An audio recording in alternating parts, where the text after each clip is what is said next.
नमस्कार, आप देख रहे हैं इंडिया तक और मैं हूं आपके साथ मानवी ठाकुर। शुरुआत करते हैं आज की खास खबरों के साथ। भागलपुर जिले में प्रजापिता ब्रह्मा कुमारी ईश्वरी विश्वविद्यालय पिरोजपुर बाराहाट के तत्वाधान में 79वीं त्रिमूर्ति शिव जयंती महोत्सव का आयोजन हुआ, जिसमें मेहरमा प्रखंड विकास पदाधिकारी अभिनव कुमार दुमका से आई BK Jaymala didi, BK Rekha, BK doctor Piyush, BK Bunty, BK Leela didi, Manas, शिरोमणि नागेश्वर प्रसाद राम और मेहरमा प्रखंड विकास पदाधिकारी अभिनव कुमार और मेहरमा थानाध्यक्ष सौरभ कुमार ने संयुक्त रूप से हरी झंडी दिखाकर कलश शोभा यात्रा को रवाना किया। कल सुबह यात्रा पिरोजपुर बाराहाट ईशीपुर होते हुए बीके काशी प्रसाद राणा के गीता पाठशाला आश्रम पहुंचा। शिव बाबा का झंडा तोलन बीके जयमाला दीदी ने किया।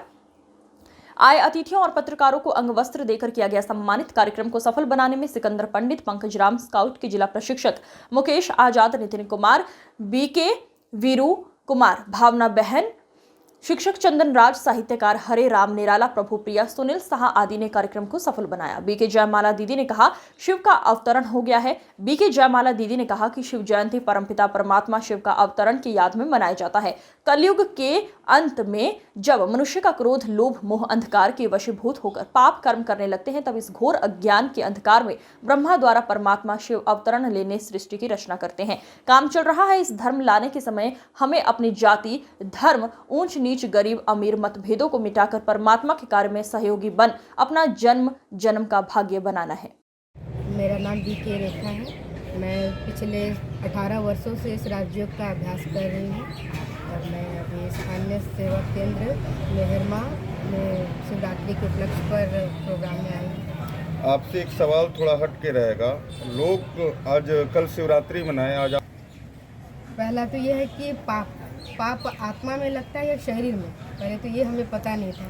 तो क्योंकि जैसे गाड़ी से किसी का एक्सीडेंट होता है तो लोग कहते हैं कि एक्सीडेंट हुआ, धक्का लगा, तो धक्का तो गाड़ी से लगता है ना। वैसे ही पाप जब हम शरीर से करते, लेकिन टाइटल तो आत्मा को मिलता है, लोग पाप आत्मा कहते हैं। तो निस्संदेह है कि आत्मा पाप आत्मा या पुण्य आत्मा बनती है, तो वह अपने कर्मों से ही बनती है। कि पानी के स्नान से तो हमारा शरीर जरूर साफ होता है, लेकिन ज्ञान स्नान से हमारी आत्मा प्योर होती है। तो सच्चा कुंभ हम उसे कहेंगे जिसे हम ज्ञान में डुबकी लगाकर आत्मा को पावन बनाएं। आपके कहने का मतलब है कर्मों का फल आपको यहीं रह के भोगना है जी, और कर्मों से ही हम अच्छे पुण्यात्मा बन सकते हैं। हमारे लिए समझ सकते हैं कि हम प्रतिदिन कुंभ स्नान करते हैं जब हम ज्ञान स्नान करते हैं।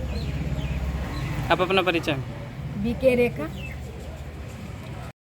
महाशिवरात्रि के उपलक्ष्य में एक कार्यक्रम रखा गया है और हम सबका महाशिवरात्रि पर्व एक बहुत ही महत्वपूर्ण है, जिसका कार्यक्रम हम सब शिव बाबा का झंडा तोलन से लेकर के शोभा यात्रा भी निकालते हैं, जिसमें बच्चों को झांकी में भी बिठाते हैं और हम सबको संदेश यही देते हैं कि परमात्मा इस सृष्टि पर आकर के क्या कार्य कर रहे हैं और हम सब उस चीज़ को धारण करके इस दुनिया को कैसे परिवर्तन कर सकते हैं, ये हमारा विशेष कार्यक्रम होता है। और सभी को महाशिवरात्रि का बहुत बहुत बधाई हो, मुबारक हो। ये कार्यक्रम कहाँ हो रही है?